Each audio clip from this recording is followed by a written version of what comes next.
Hello everyone, ఈరోజు మనము చేపల పులుసుని చింతపులుసుతో కాకుండా పుల్లని మామిడికాయతో ట్రై చేద్దాం.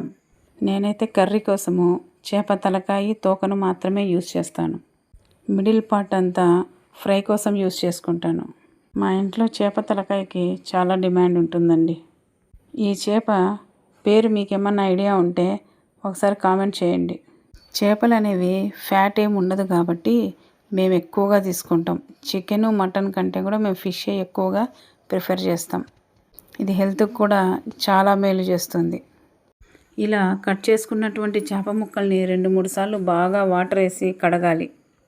బాగా కడిగిన ఈ ముక్కల్లో పసుపు, రాళ్ళ ఉప్పును వేయాలి. దీనివల్ల చేప నీశ్వాసన, బంక అనేది ఉండదు. 10 మినిట్స్ తర్వాత 2-3 సార్లు కడిగి వీటిని పక్కన పెట్టుకోవాలి. స్టవ్ వెలిగించి బాండ్లీ పెట్టి ఆయిల్ వేసి, దీంట్లో ఆయిల్ కొద్దిగా ఎక్కువే వేసుకోవాలండి.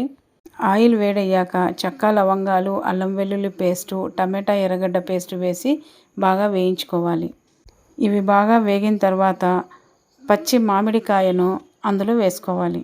చేప పులుసుకు ఇదే మెయిన్ ఇంగ్రీడియంట్ అండి. దీంట్లో కొద్దిగా పసుపు, ఉప్పు వేసి బాగా వేయించుకొని చిక్కపడేంత వరకు వేయించుకోవాలి. చిక్కపడిన తర్వాత కరివేపాకు, కొద్దిగా వాటరు వేసుకోవాలి. వేసిన వాటర్ బాగా ఉడికేటప్పుడు ముందుగా మనం సిద్ధం చేసుకున్నటువంటి చేప యొక్క తలకాయ, తోకల్ని ఇందులో వేసి మూత పెట్టేయాలి. ఇవి ఫ్రెష్ చేపలు కాబట్టి 5 మినిట్స్లో ఉడికిపోయినాయండి. చివరగా ఉప్పు చెక్ చేసుకొని కొత్తిమీరతో గార్నిష్ చేసుకోవాలి. మిగతా కర్రీలాగా దీన్ని కూడా సర్వింగ్ బౌల్లోకి తీసుకోవాలనుకుంటే చాలా జాగ్రత్తగా తీసుకోవాలి, లేకపోతే ముక్కలన్నీ చెదిరిపోతాయి. ఎంతో రుచికరమైనటువంటి మామిడికాయ చేపల పులుసు రెడీ అండి. ఒకసారి ఈ విధంగా ట్రై చేయండి.